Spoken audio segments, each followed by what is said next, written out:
Welcome to the Banker Lamp. Please enjoy the video. In this video, I will explain how to turn off your Toyota Camry maintenance light. First, get into your Camry and make sure the engine is off.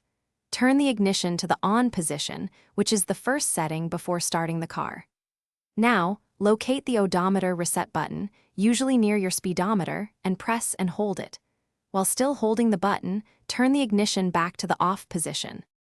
Keep holding that odometer button for approximately 10 seconds. During this time, you should see the maintenance light on your dashboard begin to flash, and you might even hear a soft beeping sound. After it flashes, the light should then go out completely. Once the light is off, you can release the odometer button and start your engine to confirm the reset was successful.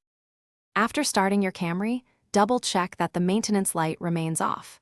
If it's still illuminated, don't worry. Simply repeat the entire reset procedure one or two more times, paying close attention to each step. Remember, this light typically indicates a scheduled service, so ensure your engine oil and filter have been changed to address the underlying maintenance need. To keep your Camry running smoothly and avoid future maintenance light issues, it's best to perform regular oil changes every 5,000 miles or every 6 months, whichever comes first. Always use the specific oil type and filter recommended for your vehicle to ensure optimal performance and engine longevity.